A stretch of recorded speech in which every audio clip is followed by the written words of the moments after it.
말씀을 드리겠습니다. 잘 같이 인사 한번 했습니다. 부활의 주님께서 당신과 함께 하십니다. 다시 한번입니다. 부활의 주님께서 승리하게 하실 줄 믿습니다.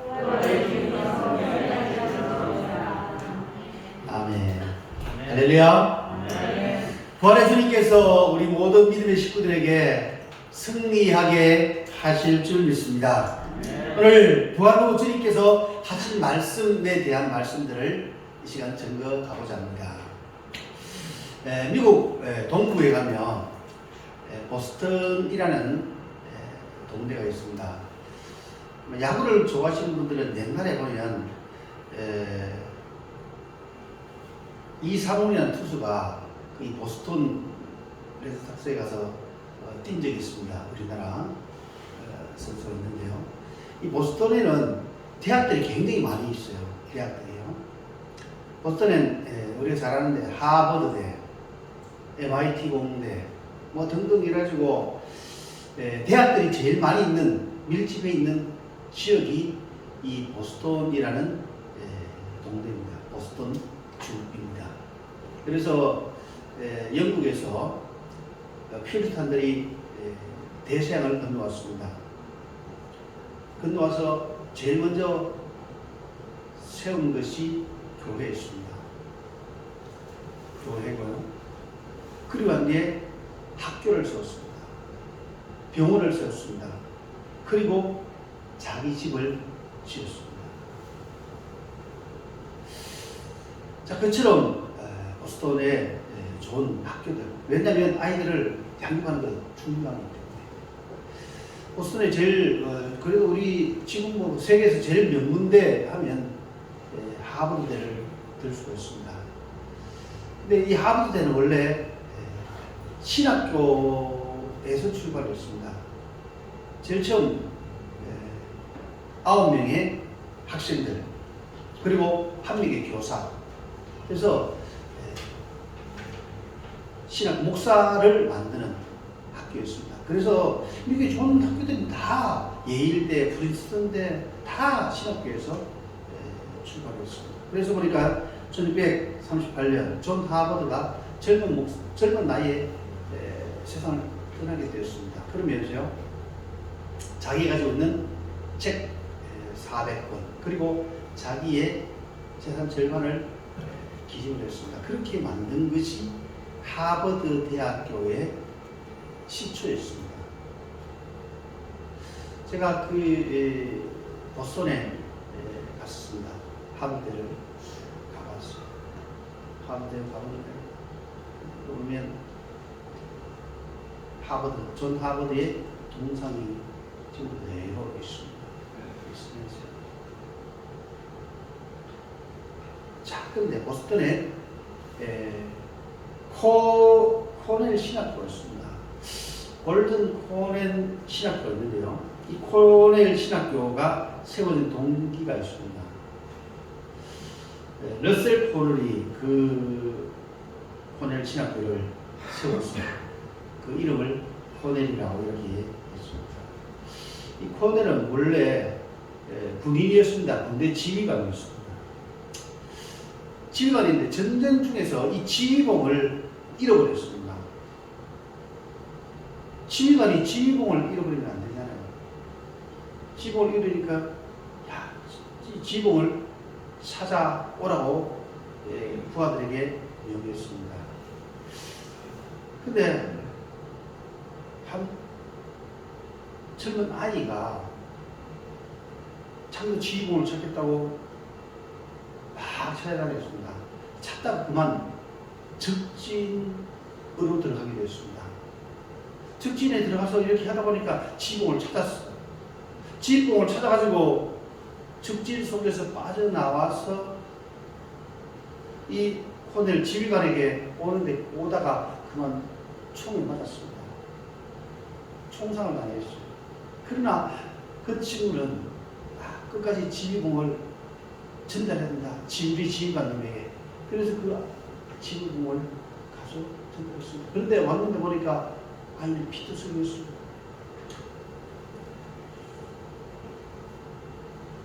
야, 어떻게 이렇게 비트공성이가 돼서 너무 안타까웠습니다. 이렇게 왔느냐.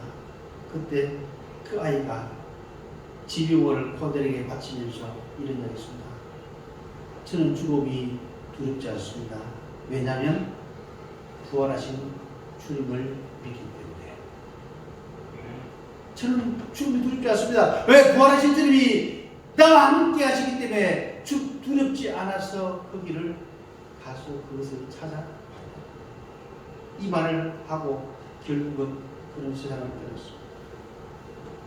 그 지금까지 코레는 예수 믿지 않았습니다. 그런데 그 친구의 그 말이 야, 주님만 믿기 때문에 나는 두렵지 않다. 그는 그 아이의 죽음 앞에서 결심을 했습니다. 주님, 이 아이가 부른 주님을 위해서 내 모두를 바치겠습니다. 그러면서 신학교에 들어서 공부를 했습니다. 그리고 자기의 전 재산을 바쳐서 신학대학원을 세웠습니다. 그 학교가 코넬 신학대학원이었습니다. 그런 주님을 만나고 멋지게 살다가 부활의 주님 곁으로 갔습니다.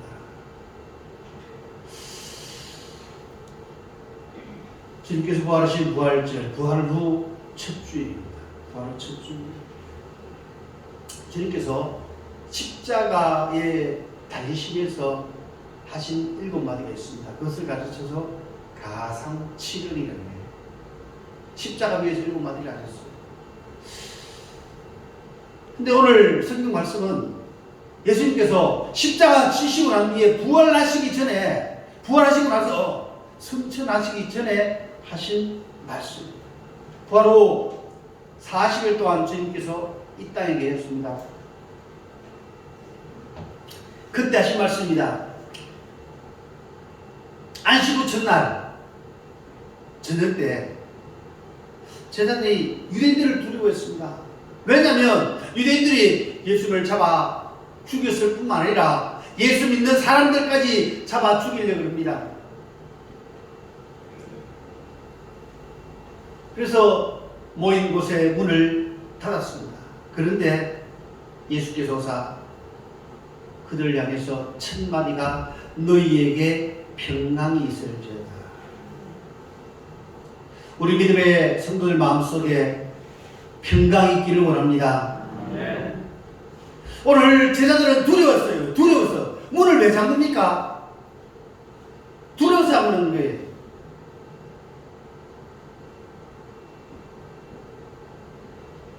여러분 집에 있으면서 두려움이 없다가 문 열어올 수도 있죠. 도둑이 올까 두렵고 남이 어떻게 할까 두려우니까 어떻게 해요? 문을 잠그고 또 잠그잖아요. 왜? 두려웠어. 제자들도 마음속에 두려움이 있었습니다.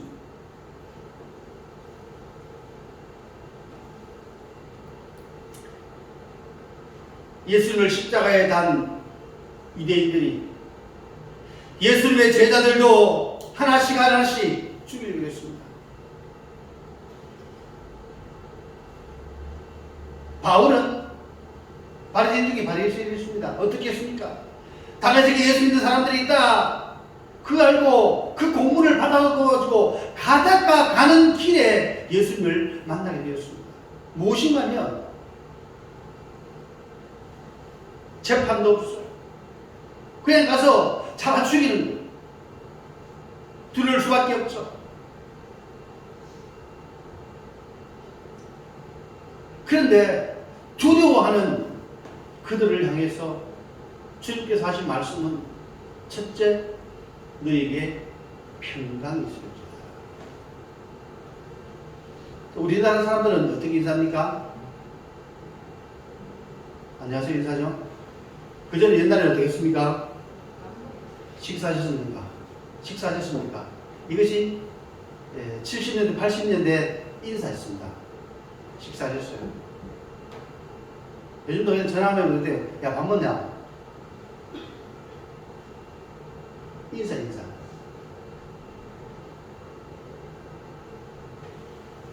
왜냐하면 우리나라는 잘 못 먹고 살기 때문에.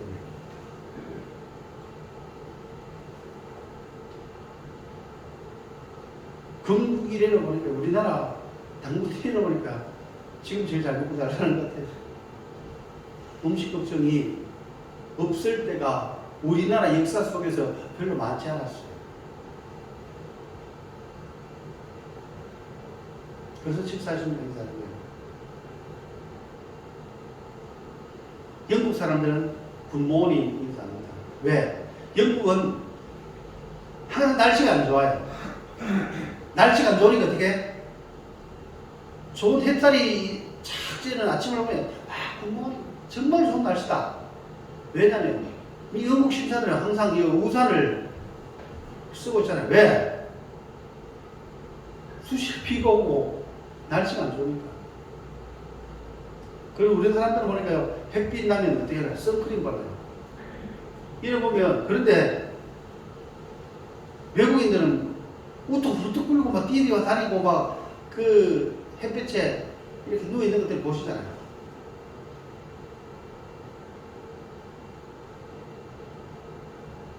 근데 그는 날씨가 안 좋아서 우리나라는 날씨가 사기 뚜릿하면서 날씨가 좋은 나라입니다.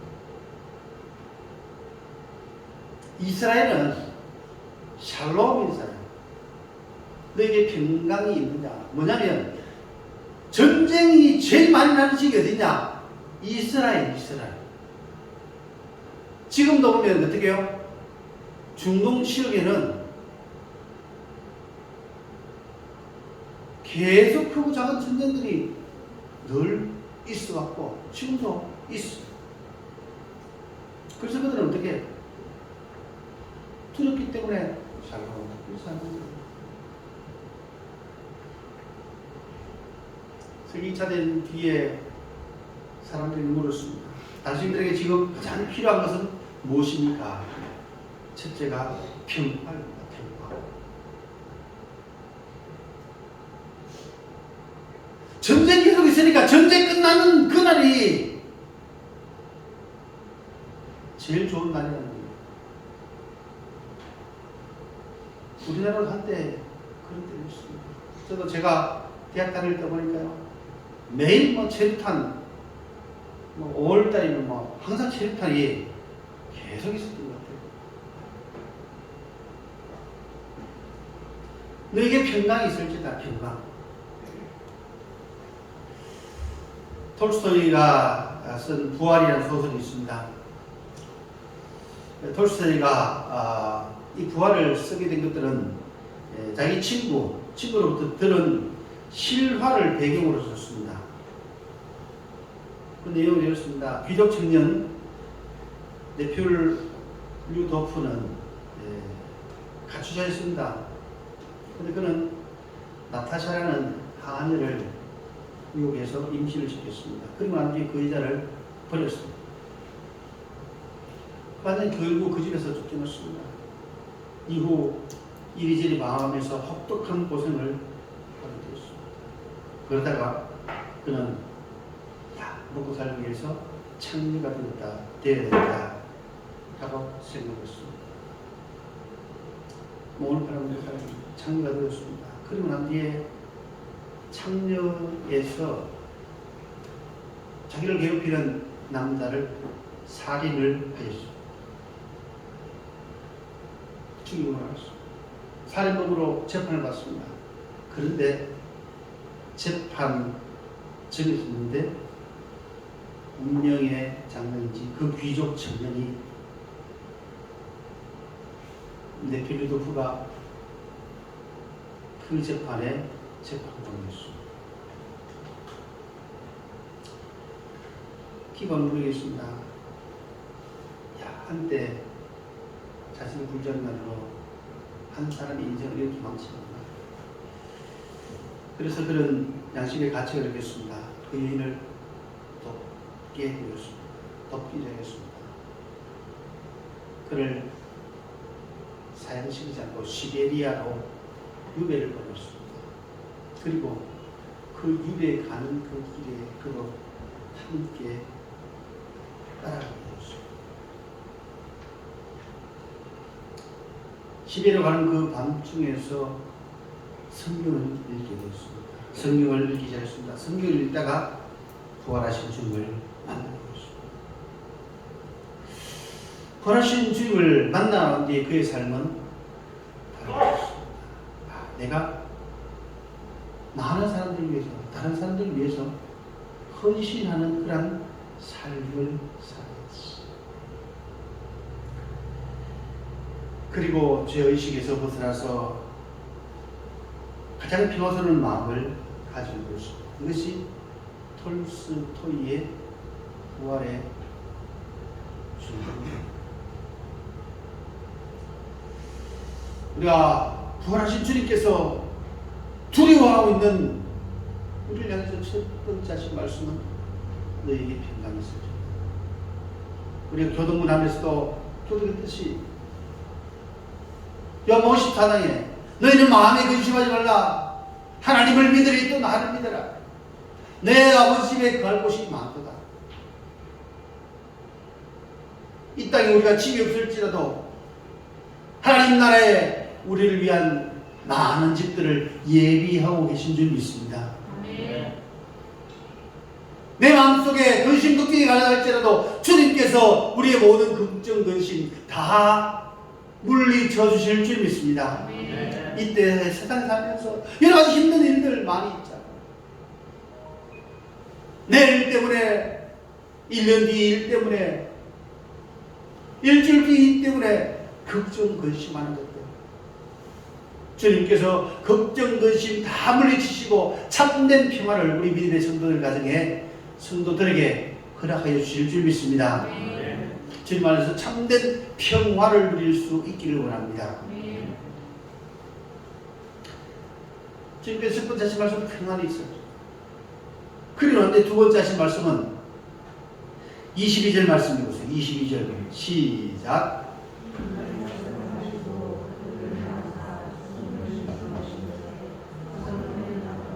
아멘. 뭐라고 그랬습니까?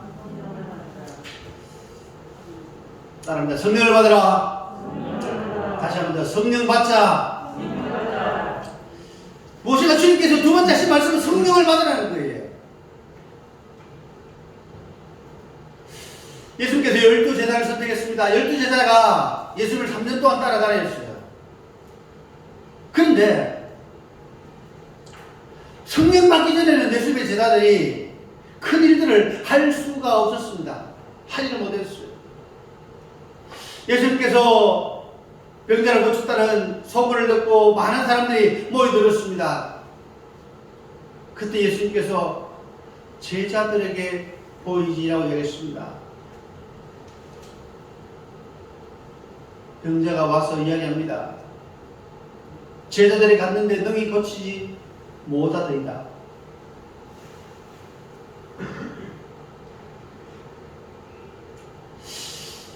제자들에게 데려왔는데 못하더라는 거예요. 안 되더라는 거예요. 무엇 때문에? 성령을 받지 않았어.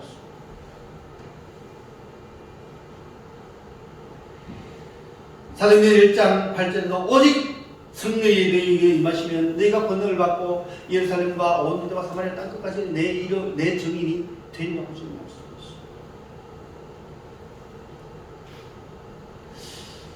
우리 믿음의 성도들에 있어서 가장 중요한 것들 중에 하나가 뭔가 하면, 신앙생활 하는 것들 중에서 가장 중요한 것 중에 하나가 뭔가 하면 성령을 받는 거예요. 우리 믿음의 성도들 성령의 충만함을 얻는 우리가 될 수 있기를 원합니다. 내가 성령 충만하지 않으면 아무 일도 할 수가 없어요. 사도행전 8장 13절에서 17절에 보면 예루살렘에 있는 사도들이 사마리아도 하나님의 말씀을 받았다 함을 듣고 베드로와 요한을 보내며 그들이 내려가서 저희를 위하여 성령 받기를 기도하니 이는 아직 한 사람에게도 성령을 내리신 일이 없고 오직 주 예수의 이름으로 세례만 받을 뿐이더라. 무엇인가면 사마리아에 예수 믿는 사람들이 많이 있다 해서 사마리아로 왔습니다. 그런데 거기에 엄청나게 많은데 많은 사람이 세례를 받았는데 성령 받은 사람이 한 사람도 없더라는 거예요. 우리에게 두 가지 세례가 있습니다. 물 세례가 있고 성령 세례가 있어요. 지난 주일 우리가 유아세를 베풀었습니다. 유아세를 받은 사람은 만 14세가 지나고 나면 입교할 수 있습니다.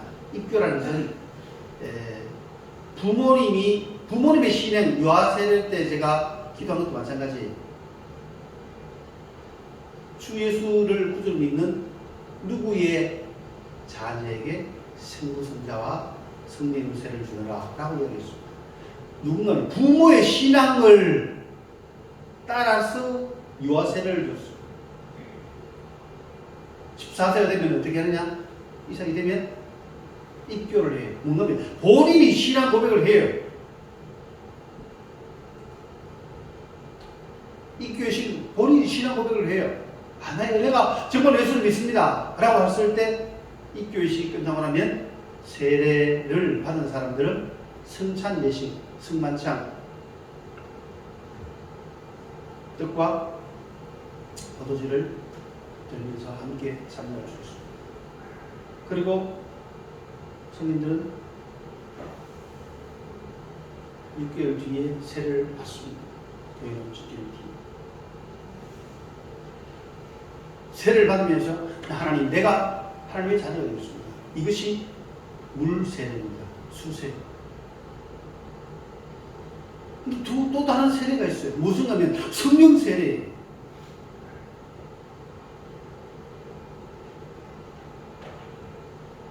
정말로 성령 충만해서 하나님께서 기도할 때 하나님께서 주의 성령께서 내게 임하셨어. 저도 중학교 때 세례를 받았습니다. 교회 세례를 받았어요. 그런데 믿음이 없었어요. 고등학교 때 하나님께서 살아계시는구나, 주님께서 나와 함께 하시는구나 깨닫게 되었어요. 믿어지게 되었어요. 그러고 나니까 제일 먼저 사라지는 것이 무엇인가 하면 두려움이에요. 그전에 제가 겁이 많았어요. 겁이 많았고 자신감이 없었어요. 늘 주눅들어 있었어요.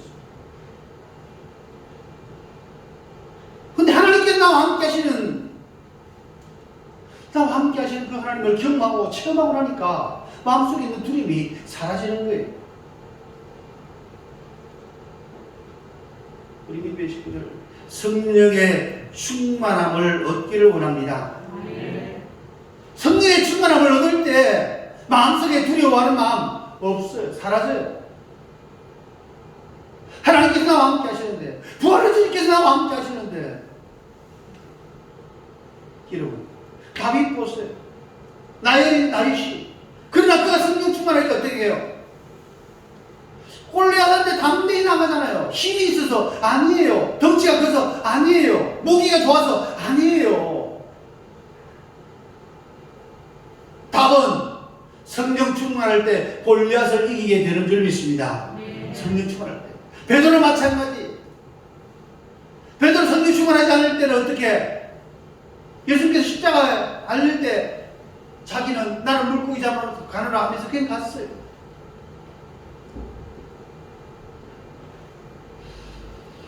재판받기 전에 이야기해요. 대제사장 집안에 있는 뜰에 있는 여종이, 이 사람도 예수님 따라다니는 사람입니다.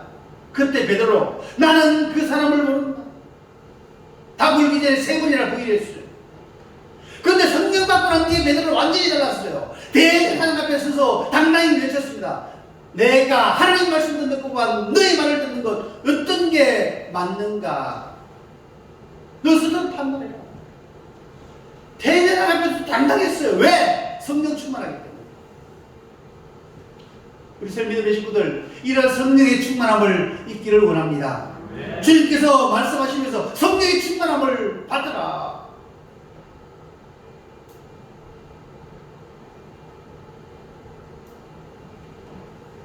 성령 충만할 때 어디 가나 당당하고 자신감 있게 힘있게 주의를 감당하게 되는 줄 믿습니다. 세 번째 하신 말씀은 제자들 향해서 예수께서 가라사대 너에게 이 평강이 있을지어다 아버지께서 나를 보내시기까지 나도 너희를 보내라. 주님께서 우리를 파송하시는 것이죠. 마태복음 28장 18절 20절 하늘과 땅의 모든 권세를 내게 주셨으니 너희 모든 족속으로 제자를 삼아 아버지와 아들과 성령의 이름으로 세계를 주고 내가 너희에게 분부한 모든 것들을 가르쳐 지키게 하라. 볼지어다 내가 세상 끝날까지 너희와 항상 함께 하리라. 주님께서 우리와 함께 하실 줄 믿습니다. 주님께서 나와 함께 하시면서 너희는 가라는 거예요. 어디로? 세상 속으로. 세상 속으로. 내가 너희에게 분부한 모든 것들을 가르쳐 지키게 하라는 거예요. 마가복음 16장에도 보면 또 가라사대 너희는 온천에 다니며 만민에게 복음을 전파하라.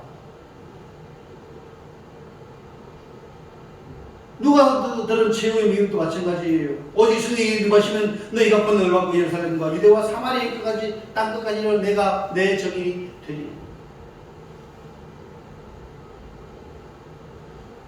마태, 마가, 누가, 요한 모두에게 하나님께서 공의하신 말씀은 무엇인가 하면 너희는 세상에 증인이 되라는 거예요. 가서 전하라는 거예요. 가서 전하는 거예요. 자, 우리 믿음의 식구들, 주님께서 우리를 파송하실 때, 주님께서 우리를 가라 명하실 때 순종할 수 있는 우리가 될 수 있기를 원합니다.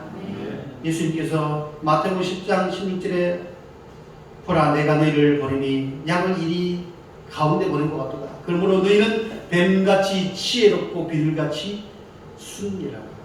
주님께서 우리를 보내는데 어떻게 해요? 늘 보낸 것이 일 가운데 보낸 것 같다는 거예요. 우리가 사는 세상 힘듭니다. 여러 가지 어려움이 있습니다. 고통이 있습니다. 그러나 지혜롭게 갈 수 있기를 바랍니다. 우리가 무엇인가면 가는 말씀은 내가 있는 곳에 복음을 전하라는 말이에요. 있는 곳에 전도하라는 거예요.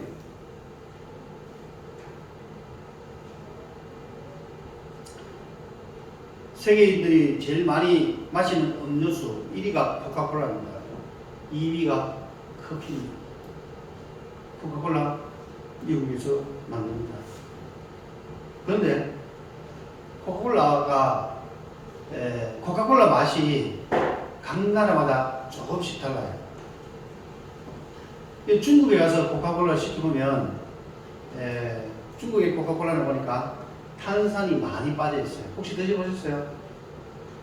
하면 탄산을 뺐어요. 왜냐하면 중국은 차를 마시는 문화이기 때문에 이게 탄산이 많이 들어있으면 먹기가 힘들어요. 그래서 탄산을 우리는 톡 쏘는 맛인데 중국의 코카콜라는 그런 톡 쏘는 맛이 들어요. 왜? 그래서 차를 많이 마십니다. 프랑스에 가서는 보니까요. 프랑스인들은 톡 쏘는 그런 맛을 안 좋아해요. 그러니까 프랑스에 가서는 코카콜라에서 뭔가 하면 주스를, 과일 주스를 만들어서 팔아요. 코카콜라가 일본에 가서는 뭘 만드느냐? 코카콜라에서 커피 만들어서 팔아요. 캔커피 만들어요. 코카콜라에서 유럽에 가서는 생수 만들어요. 무엇인가면 지혜로운 마케팅입니다. 우리가 복음을 전하는데 주님께서 우리에게 세상에 보내셨어요. 여러분 우리 동네, 여러분 집 근처에 여러분을 파송하신 줄 믿습니다. 여러분이 있는 곳에서 주의 복음을 전할 수 있는 우리가 될 수 있기를 원합니다. 어떻게? 지혜롭게. 지혜롭게 전도하는 거예요. 지혜롭게 전도하는 거예요. 그 다음에 23절 말씀, 23절 시작.